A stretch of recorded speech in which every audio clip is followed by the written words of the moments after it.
Good afternoon, everybody. It is lovely to not quite see you all once again on the 12th home games, 12 of these things now. And they stretch now into the distance with a kind of interminability of things that are interminable, though I'm not too sure what those would be. I'm really, really grateful to lots and lots of you who wrote us lots and lots of really nice things after last week's session with Paul Feeney.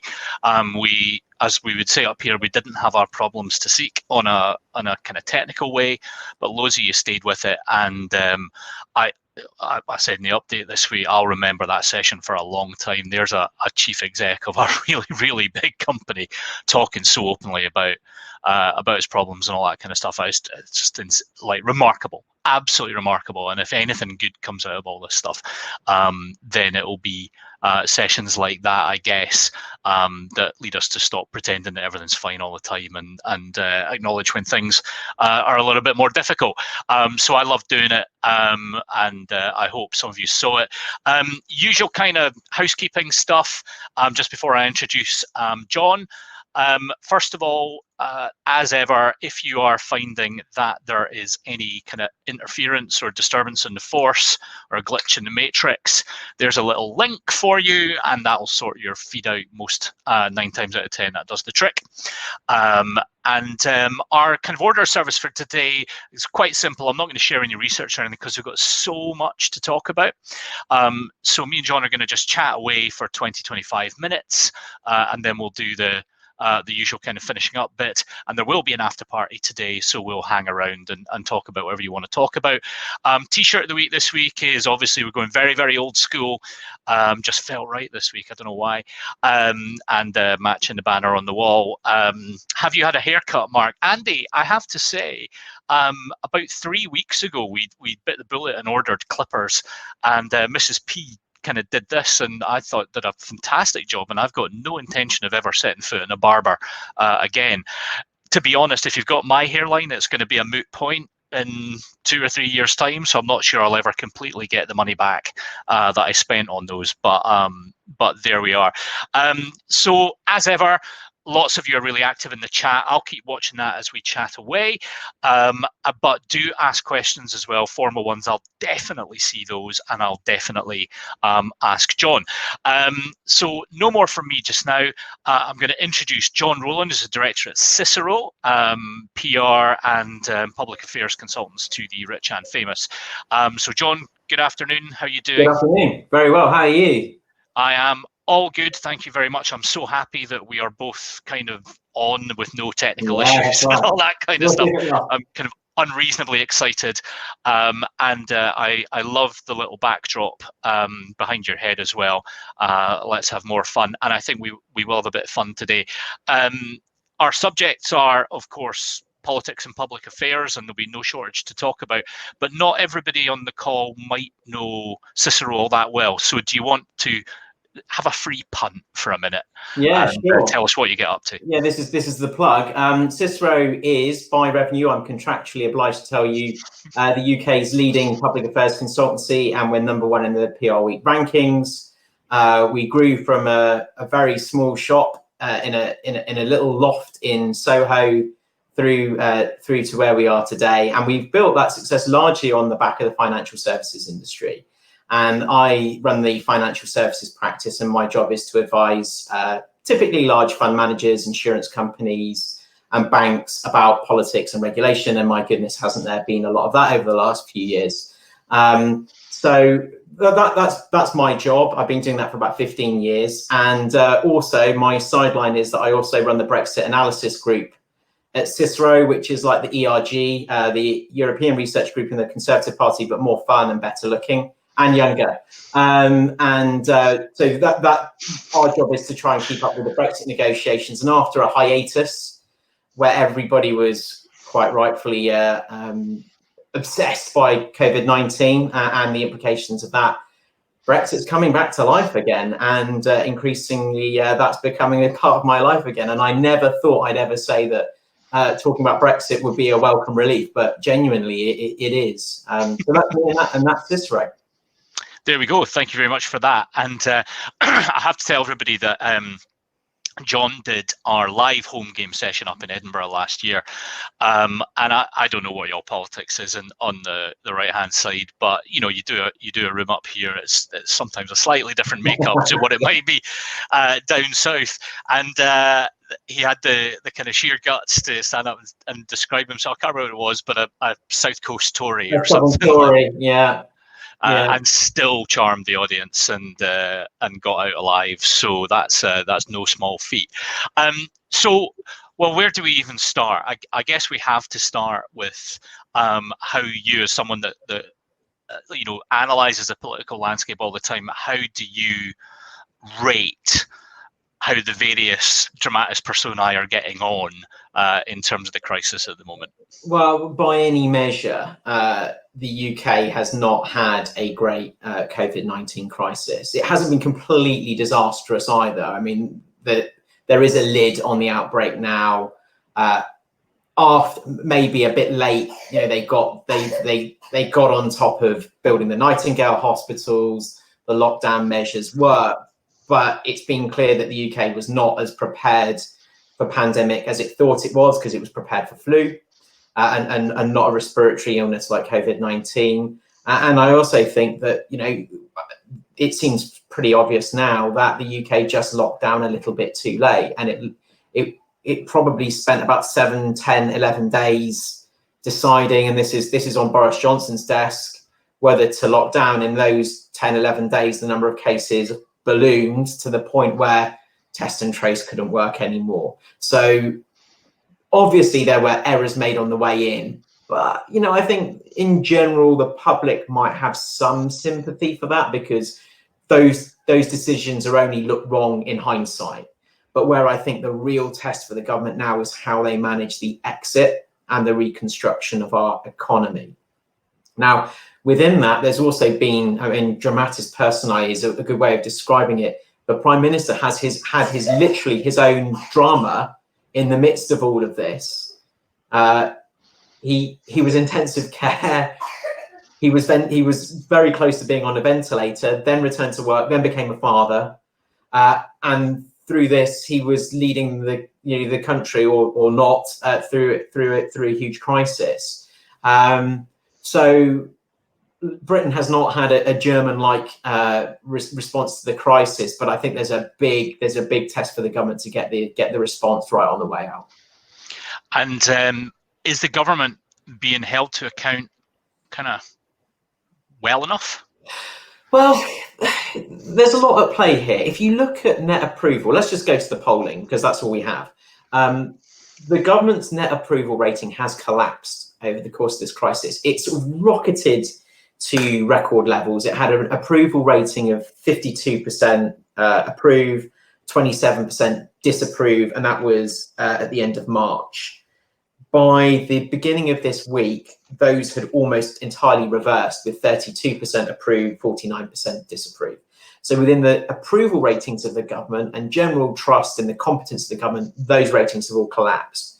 But then let's have a look at what's happening to the voting intention. The latest YouGov poll still puts the Conservatives on 45% and Labour on 35%. Now, any Tory leader would take 45% on the polls at almost any time in the electoral cycle, especially after what's just happened. So the open question is, does that loss of faith in the government, in its competence, translate into a change in voting intention over time? Can Labour pull it back, or are there deeper structural reasons, cultural reasons why the polls are where they are? So it's really interesting. And Howard from Altus, hey Howard, how you doing?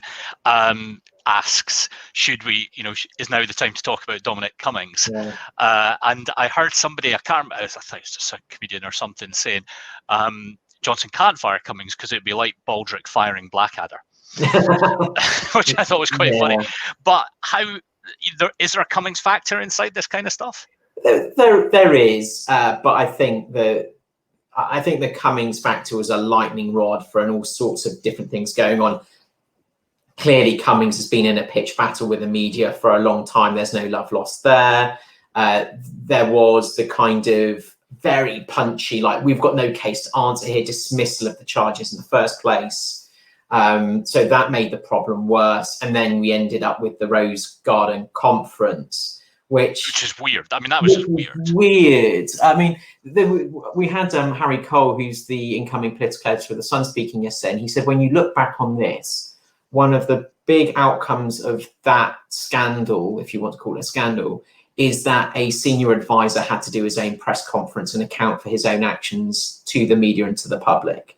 And that's an interesting precedent that we might see come back again and again, that the next time a senior advisor gets into agro, will they be expected to do their own, Downing Street Garden conference? So that is quite interesting. There is no doubt that the dip in the polls was absolutely sharpened by the Cummings factor. But again, we're 2 weeks on now. The Cummings situation is a joke, a punchline in a joke. I don't think it's really been the all-ending, all-consuming scandal that a lot of people at the time said it would be, and that's because a lot of the people that are covering politics are completely consumed by it. They know who Dominic Cummings is. Like they have personal beef with him, a lot of them, and not without reason. And that does remind me of a Dominic Cummings joke. Oh, I've got another joke for later on, but there's a Dominic Cummings joke that I had the other day. Did you hear who Dominic Cummings bumped into in Specsavers? Everyone. Yeah. So in terms of his role in the government, it is central. And what you've got in the number 10 operation is a couple of camps. There's the old City Hall crew, which is Eddie Lister. He's kind of the chief of staff, the COO of the operation. And then you've got the Vote Leave crew. And there's quite a lot of tension between those two teams. The problem is that creative tension doesn't seem to work in a time of crisis when you need an operation that's working like a well-oiled machine that's pulling in the same direction. And one of the criticisms that's being laid against this Downing Street operation, or particularly Cummings and his crew, is that they're too interested in campaigning, too interested in focus groups and optics and the cultural aspect, and not enough on the simple delivery.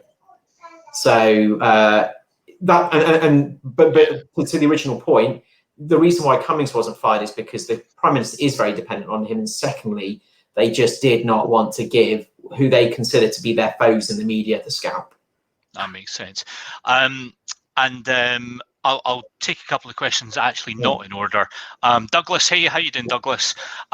In terms of foes, Douglas asks, has Boris met his match in Sir Keir? Yeah, in terms of the dispatch box, Sir Keir has a particular style which is effective. He hasn't overplayed his hand too early through this crisis. He's a lot more strategic than Jeremy Corbyn, but we should also shouldn't forget how low the bar is for Keir Starmer. I mean, a monkey could have done better than Jeremy Corbyn is in terms of just holding the government to account. The number of times he had an open goal at PMQs and asked some completely off-beam question, which was batted away. So Sir Keir, just by being Sir Keir, is going to do a better job than Corbyn did. But where Sir Keir Starmer has a real challenge is not just to consolidate Labour in the polls and rebuild the party, which he's beginning to do, but to start to get particularly Southern English voters back to voting Labour again. And within the polls, the voting intention polls that I'm talking about, the 45% for the Tories, absolutely massively overwhelming support for the Tories within the south of England. And they've also lost the red wall. So what is the offer? And he doesn't have to articulate it yet because we are a mere 200 weeks away from the next election. But he does need to have an offer to bring red wall voters back who are quite socially conservative, Brexit supporting, and bring Southern English voters back in as well. Scotland's a bit written off, frankly. Wales is in play, but not so many seats. So what is Sir Keir offering England? That's a big question. Yeah, it's hard to see, and I know a reasonable number of Labour guys up here, and they reckon it's a generational thing. Yeah. It's gone for a generation, and we'll check back in 10 years' time. See how we're doing. I mean, I think it's the next election is going to be a really tall order just because of how far they are behind.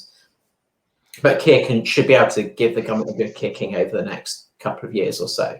Because this is a crisis government. It's not let's get out, Brexit, get it done, and rebuild. In this sort of New Jerusalem. It's not that kind of government anymore. Yeah, and I mean, outside of Labour knocking lumps out the Tories, and maybe they will, maybe they won't, and I think my own sympathies are pretty well known. I wouldn't mind seeing a little bit of that, but okay. There's a different kind of dynamic in there. If you knew, and you were the Conservative membership or whatever, and you knew, you're lucky enough to know that there was a crisis like this coming, yeah, you wouldn't elect happy fun guy, would you? Well, to be your leader. One of my colleagues described Boris as an itch that the Conservative Party had to scratch, and I think there is a significant, not minority, a majority of Tory members who at the time, and probably still do, see him as a sort of latter-day Churchill kind of character. Yeah, like off the wall, unconventional, but very focused on delivering like the main effort, which at the time was Brexit. I wonder whether those perceptions will be tested very severely over the next few months and years. It would have taken a colossal amount. I mean, the thing is who was Boris up against? Jeremy Hunt. That's a good point. Yeah. It wasn't like it was a close competition. It wasn't a close competition. It was a rout.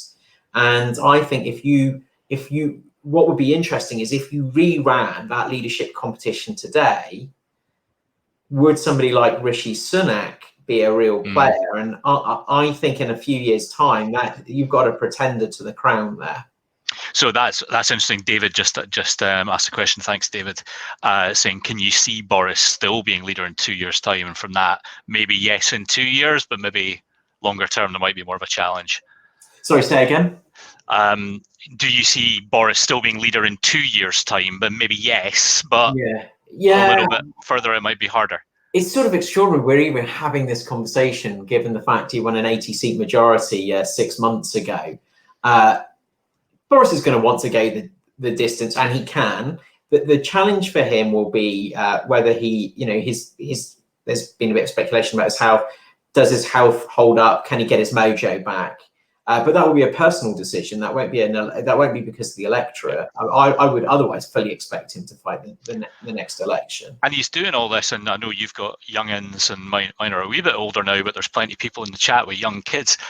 He's got a baby as well. I must be absolutely knackered. Yeah, I mean, I can't stand the guy, but I don't wish anybody feeling that bad and then being ill, Yeah, there has been a lot of chit chat around Westminster around whether Boris is firing on all cylinders or not, and it seemed very clear to everybody. When he did the liaison committee, he's not a details man at the best of times. When he did the liaison committee, which is where all the select committee chairs sort of question the Prime Minister, he didn't seem particularly with it. He had a couple of really crappy PMQ's performances, then pulled it back last week with a much stronger one. And I think this is where you can't underestimate the importance of PMQs, not for the public at large who don't really pay any attention, but for the morale of the party. Like, has the leader got his mojo? And I think there was some view last week that was kind of him beginning to return to form. But I haven't seen it today, so I don't know what happened. I missed it because I was obviously getting ready for this. That's an interest. That to me is an interesting question, because he has been through the ringer, and he's got the toughest job in the country at a time of unprecedented crisis. So what we've got now is a bit of question about, well, how does the government relaunch? How does it take back control of the initiative? And some of that will be Rishi Sunak doing a sort of statement sometime in July about what they're going to do to put the country back on its feet. But I think there just needs to be more evidence of grit, like real grit in the government on the issues and the delivery that it has to deal with. Yeah, and well, you bring up Sunak, who, from where most people are sitting, I think, is probably the guy that's had if you can have a good crisis, he's probably had a pretty good crisis coming from being less well known, I imagine, amongst public at large. Yeah, I mean, when he was appointed, it was because Javid, refused to have the advisors thrust on him. He was fired, and Sunak was brought in, and everybody thought, Sunak, the young guy, he's just going to be a yes man and do whatever he's told. But he's pretty quickly carved himself out a reputation. And then there's a question about, okay, well, who are the next generation of Tory stars coming through? Because I think there might be a view amongst some that there is a sort of quite a lot of fairly uninspiring characters in this cabinet. Pretty average folks who've been around a long time, and they were selected for a particular reason, which was to prove Brexit credentials. But again, we're in a different kind of situation here. We'll definitely come back to Brexit. There's two things I want to pick up before that. The first is we're talking about people having a good crisis and a bad crisis. And Justine, hi Justine, is asking, what's your opinion of what we refer to up here as Wee Nick? And on the formal questions, Wild Don Wild, how you doing, Don? Good to see you. Asking, what are the implications of all this for unionists or not unionists? Yeah, sure. So this is the English Tory bit talking about Scottish politics. So I love this bit. Put your hats, hold on to your hats, everyone. Let me see how quickly I'll piss. I'm delighted that John is 350 miles away at this point. In the safety of Surrey. So Nicola Sturgeon's numbers, again, let's go back to the polling because that's what we have been extraordinary through this crisis. I mean, 80% approval of her handling. My view is that her approval ratings do not match the performance of the Scottish government in managing the crisis, largely because it has replicated almost all of the errors that the government in Westminster have made, sometimes just a little bit later. It has broadly followed the same strategy. They decanted people out of care homes to protect the NHS. Seemed like a good idea at the time. So my feeling is that Nicola Sturgeon's performance has largely been because her communication and her grip has seemed more assured. It hasn't felt as messy as what's going on south of the border, but actually in practice, there hasn't been a great deal of difference. And, to be perfectly blunt about it, Scotland is a less densely populated country that's quite a long way from London, and therefore, which was the epicenter of the UK's outbreak. So geographically, there were factors that would have helped Scotland as well. But that doesn't matter. None of that matters if the public approve of her performance. It just doesn't matter. Where I think it does start to get quite interesting is when you look at how the response to coronavirus is executed. And this will probably involve fiscal transfers of money, right? So the central government will be moving, and things like the furlough are going to be paid for out of Treasury funds. Then you start to get into quite interesting questions about redistribution of wealth from one region to the other, and how does that fit within the independence agenda? Because then you get a new question which didn't exist before, which is, imagine we have an economic shock like coronavirus, where we have to put people on furlough, we have to do whatever it takes. You've got a new question about Scottish government finances, which never existed before, and Scotland was already running a pretty big deficit. Yeah. So that's a practical question rather than a political one. But all practical questions become political at some point or other. Well, we do it with style, and that's what's so important, I think. Yeah. And with a massive chip on our shoulder as well, which is entirely justified. Listen, I want to do a little bit on some of the economics of this, and we are coming towards the end of our half hour already, which is insane. I can't believe we've gone through that fast. So what I'm going to do, we're going to have to do some Brexit stuff, right? Sure. But let's do that in the after party. Okay. So for people that have to go at 1, and we're looking forward to some Brexit chat, come back to the YouTube channel. We'll post this up. It'll be up 20 minutes after the end or whatever, and you can scroll through to the last 15 minutes or so, and you'll do the Brexity stuff there. But we've got lots and lots of advisors and all financial services people on the line. When it comes to paying for all this, there's surely going to be some fallout. It's not just all going to be war bonds and we'll worry about it in 100 years' time. So things like triple lock, pensions tax relief, the old saws that we talk about every year. What do you think? Are we going to see some action in these areas? Yeah, so if I was making the decisions, triple lock would be gone yesterday. But unfortunately, this is one of those really expensive policies that the Tories have committed to and will find it difficult to unwind. I think if it was down to the Treasury, it would go. But I wonder if people like Dominic Cummings and Boris will be more in favour of keeping it, because you just got to keep those older voters happy. High rate relief has got to be on the block. This is. Do you think? Yeah. We say it every year. Hargreaves Lansdowne have made a career out of this. Yeah. And others. Yes. Although Tom McFell won't be making that point from the employment of... It's all electric bike subsidies. Yeah, no, exactly. I'm sure I'll be on Twitter. So, look, this time it's different. I mean, I would say that, but it's just too big a pot. I think we have to look at why does high rate relief exist? It's not to incentivize rich people to save. It's to make sure that higher rate taxpayers don't pay in on the way in and on the way out. It's to stop double taxation. That is the point of the tax relief in the first place. But I have a feeling that if there is ever a time to move to a lower flat rate or to something like that, which was kind of what was mooted by, I've had a complete mental block, former Lib Dem pensions minister. Steve Webb? Steve Webb, yeah, Steve Webb had sort of talked about that. That's a possibility.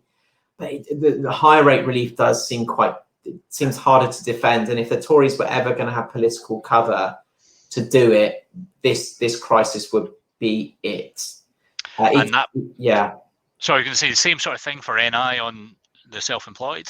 Yeah, well, that's a third rail issue as well. But if the government doesn't want to pick some of these issues up, it's going to watch the deficit balloon even more than it is anyway. So if you've got promises about potentially offering stimuluses on VAT to try and boost consumption, and maybe you're not going to touch income tax, and you're certainly not raising taxes on lower earners, it's coming from somebody. It's coming from somebody, and the whole pattern through almost all of the austerity and post-austerity era has been to try and shift more of the burden onto higher and top rate taxpayers. That's really interesting. Okay, guys, it is 2 minutes to, so this is the time when we just start to take a pause. I'm not going to put you should put a slide up and stuff. I'm not going to do any of that because we've got so much more to talk about. But for those of you that are heading away at 1 o'clock, thank you for being with us. You are owed a joke or two, shorter jokes this week. But before we do that, I'm going to do my usual punt, which is none of this is done with anything commercial in mind from any of the participants or anything. If you enjoy it, and if you are lucky enough to have a couple of quid spare, our house charity is Samaritans, who are as constrained as everybody else with money at the moment and are doing remarkable work. So if you're lucky enough to have a quid spare, you might consider chucking it at the Samaritans, and that would be lovely.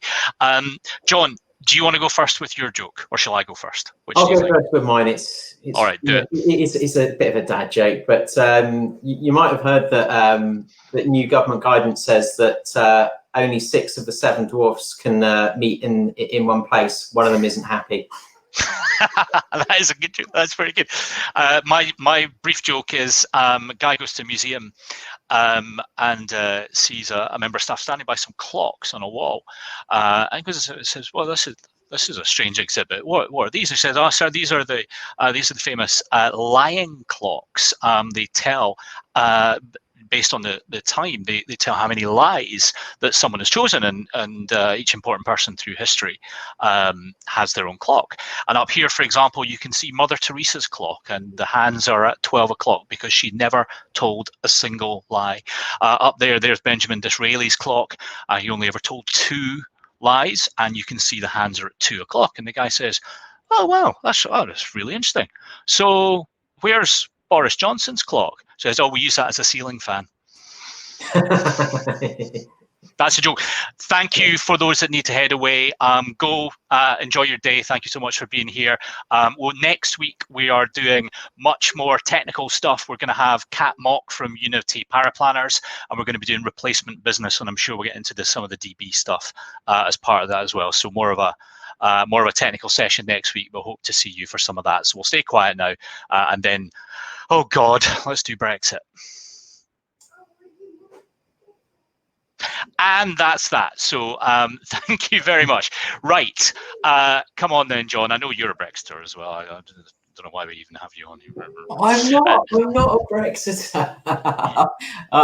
I have come to terms with it for my insanity. So Brexit. Where should we start? Should we start with the question of extension? I guess we should, because I'm an arch anti-Brexiter, right? I'm an arch Ramoner, and it seems incomparable, incomprehensible is the word I'm looking for, that we would pile on with what we've just gone through for the sake of saving face. So why am I wrong? It's interesting that the arguments that you make for extending are generally just turned around and restated in the diametric opposite by Brexiteers. So where some people would say COVID-19, economic shock, let's not layer uncertainty on top of what's already a very difficult situation. The opposite argument would be, well, we're going to take a load of pain anyway. We've got massive government intervention in the economy. Let's just tear the plaster off and get it done. And we can also, you get outside of the EU level playing field rules, and then you can start to use government money to do all sorts of things that you might not be able to under EU rules. So the argument says I've broken my leg, so I might as well sandpaper my own unmentionables while I'm at it. But sandpapering your unmentionables could open up a brave new world of opportunity. That's the part you're missing. I suppose in the Tory party, possibly. Yeah, and so it's their view is, look, it's you just get it done. And also, and I think, but there are 2 more substantive reasons to oppose the extension. The first is that extending does not change the fundamentals of the negotiations. You either agree the principles by the end of the year, or you just get caught up in years and years of just drift. And if you're extending for 2 years, it could easily be 3. So that's the first thing. And the second thing is they do not want to get tied up in a discussion of the EU's new budget. And if we're into transition, not only are we discussing the EU's new budget, but we're also on the rope or on the hook to potentially start funding some of the EU's own coronavirus support. So there's the logic. That's the logic. You either buy it or you don't. But in their minds, there is no good reason to extend beyond the 31st of December, coronavirus or not. And I was going to say, I'm pleased to say that a number of people in the chat seem to be playing a drinking game with Brexit right now. I don't know if they're actually taking a shot, but I think you should. I think you all should. In fact, I think we should do that every week. But there's another thing there, right? Once we get into the hard bit of this and the slogans fall away a little bit and we start to see more what's going on, does it stay as popular? Does the support which kind of carried them through with an 80-seat majority and all the rest of it, does that start to soften, do you think? I think it's a question of the motivations of Brexit. And, I think it was very fashionable to say around the referendum that lots of people were duped and it was all a big con, but there are some really deep cultural factors driving the Brexit vote, and it hasn't changed. Like we're still litigating the same thing 4 years later, and nobody's changed their bloody mind, and nobody's going to have changed their mind on the 1st of January. And the reasons they wanted to get out of the EU was this idea of sovereignty is actually, the Europeans can't understand it. They think we've gone mad. But for a lot of people, this idea of control resonates. That's why it worked in the referendum campaign. So I still, this has always been the great hope of the Remainers, that the Leavers would, if they just realised how stupid they'd been, that they would just reconsider and come round. And it's just not happened, and it won't happen. It won't happen. What they can do is they can blame the government for making a pig's ear of the implementation of it. But I don't think anybody will regret. There won't be that much buyer's remorse on Brexit. That's really interesting. Peter's asking, in terms of impact on financial services, we did just a little bit of that before the break there, but brave new Brexity financial services world, or is it a proper threat to this particular sector?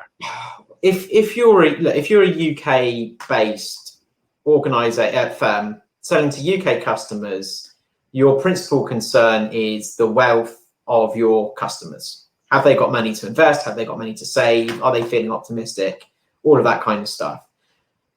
The answer to how that will impact you from that perspective remains to be seen. I think we can all accept that, at least in the short term, exit from the EU is economically negative, but we don't know how long and how structurally. The second point is, does the UK change its rule book once we've left the EU? And we wrote most of the EU rule book. A lot of the retail distribution stuff, PRIPS, is effectively UK driven. Yeah. So I don't actually see in many areas that the UK is going to go down some deregulatory line, because we were in front on a lot of this stuff and drove a lot of it. But you might see some efforts to make the regulatory environment in a macro sense more competitive. That might be helpful. And then the third thing is passporting. And that's obviously a concern for the bigger firms. But the big firms that we work with, for the most part, are already working on the basis that their access to the market will be through equivalence. And they've either got licenses or significant presence in the EU already, and they'll just flick the switch. And the bigger concern for those guys is, are we fragmenting pools of capital, which makes our operations more expensive, which it will. But in terms of their ability to deal with it, the planning's done, the money's spent, it's a done deal. That makes sense. Peter's pointing out as well how much of UK economic output is down to us, which is lovely. I think you're particularly talking about the land cap, Peter, so thanks for that. Of Leith, 6.5% of Leith's output.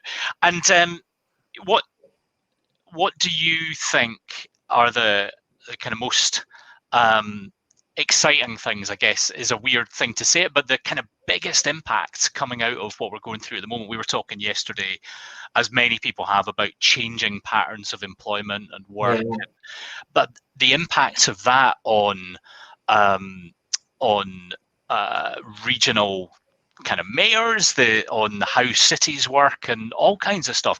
How big do you think, based on what you've watched, the change to what we used to do, or I flew down and did a session in a crypt and you came and talked at it, and we're not doing that this year or any of that stuff?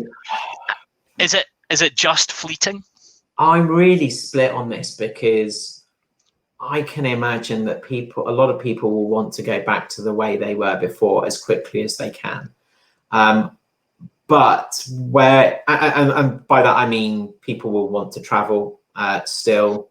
Some people probably, some people hate the amount of travel they do, but a lot of people that travel, frankly, do because they like doing it. But where it will change is CFOs and boards looking at their cost base and thinking, do we really need to have 1,000 desks in prime central London property if we could have 250 or 300 desks, or 50 or 100?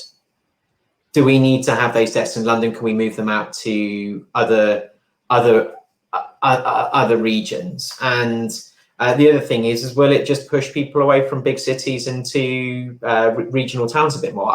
It's a bit early to say, but we're beginning to see anecdotal evidence about people looking at property outside of London. So you could see a bit of a restructuring of of the labour market around that for sure. And even in my company, we've been working completely flawless, well, not flawlessly, but very well, completely flawlessly. That's such an overclaim there.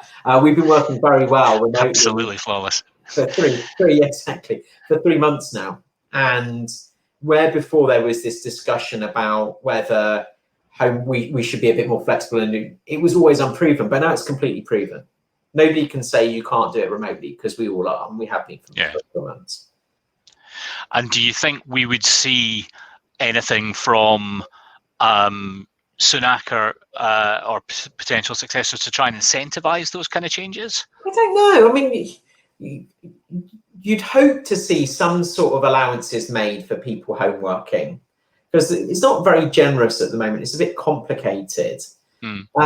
But for people like me that spend a lot of money on a rail season ticket, the savings start to come very quickly just through my patterns of consumption, rather than through needing something from the government. Where I think there will be pressure is on employers to provide for their staff to work remotely. So will they be providing better IT equipment for people to work remotely? Will they give them a proper office chair? Well, it's all those kinds of things, I think, that that we might see change out of this.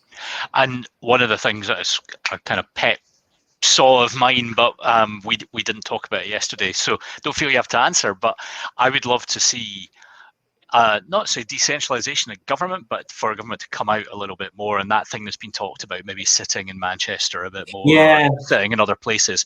Could we get somewhere there? Because that IKEA queue through the Commons the other day, the Rees-Mogg conga, that was insane. Yes, sorry, I didn't answer that part of your question. It's devolution is in a very peculiar halfway house in the UK now. So we've gone from being a completely unitary country, and when Blair came to power, to now having meaningful devolution. Scotland has a very distinct political culture and outlook now, but that hasn't really translated into English civic government at all. We have got these metro mayors, but their powers are quite limited. So I think there's got to be a discussion about whether more localized or regional models work. Arguably, Germany's London model has worked pretty well through this crisis, because you have structured regional governments that are more responsive to local needs. One of the things I will say about this Boris Johnson government is it's had an extraordinarily strong urge to centralise decision making, not even into government departments, but right into the core. And that's fine when the core has got a handle on things, but sometimes it's useful to have decision making devolved and spread, because it can be more responsive. But we don't really have a political culture, and certainly in England, or haven't for a long time, that really supports strong local government and local authorities.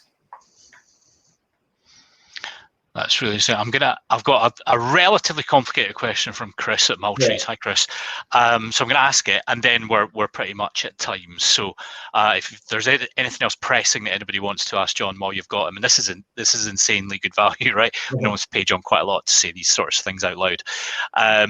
So Chris asks, where would you have your desks if you're an English and Welsh company with a large majority of staff in Scotland and have a slight worry about post-Brexit push for Indie Ref 2? Right. So are you brass plating either side of the border, all that kind of stuff? Okay, let me read that again. If you're an English and Welsh company with a large majority, Chris, I think John may send you an invoice when he answers this question, but this is proper advice. If you're not careful. I'm pretty sanguine about Indie Ref 2 at the moment. I feel that the COVID-19 crisis just means it would not be an appropriate time to start pressing for independence. And there's still the Nicola Sturgeon, Alex Salmond thing bubbling away in the background, and that has gone quiet. And I just wonder whether there's unfinished business within the SNP that needs to be dealt with. And I haven't seen any polling, but I think the Scottish public would be surprised to see another independence poll being mooted, even if there was quite a lot of support for it, just because of the timing. Yeah. So that hasn't really answered your question, but funny that. I just don't think this is one of those things that you can predict. So you've just got to do what you think is best for your business, and then deal with it when it arises. Because Scottish independence is a question that will go on and off. Has been since 2012, and and before, and will continue to be. Yeah, exactly, since the referendum. But that was a once in a generation referendum, which refuses to go away. But I don't feel the time now is the time, or even the next couple of years after the next Scottish elections, maybe it comes back. But Sturgeon needs her majority to do that. Yeah. And our very, very last, very short question from our own Mike: Trump or Biden? Not who do you like, though. That yeah, I was going to say this. As I heard them describe, two gerontocrats with dubious mental acuity. That's the that's the choice. Biden. I think Biden. 6 months ago, I'd have said Trump will walk it. It's still pretty close in swing states. It's closer than you'd expect, and this is the problem. In the UK, we tend to look at US national polls and think they tell us a lot about what's going on. But if Biden is piling up votes in California or Massachusetts, it doesn't make any difference. It's the Electoral College, and where he needs to be winning is in Florida and in the Rust Belt. And at the moment, some of those states are a little bit closer. Yeah, I would say Biden. Well, from your mouth to the deity of your choice is yours. Okay, we're going to call it there. John, that was great fun for a start. Thank you so much, and being really, really generous with your time and your knowledge and your expertise. I think everybody got loads out of that. It's one of the busiest chats that we've had, and I've been taking names about various people's political affiliations as we've been going down, so I'll be sending you all some blackmail in the post. We'll call it there. Thank you very much, everybody. Please do come back next week. As I say, more technical stuff on replacement business, but it's going to be good as well, and great fun, I think. Kat's awesome. You're awesome. We're all awesome. Amazing. Yeah. That is the end of Home Games 12. Landcat out. See you later.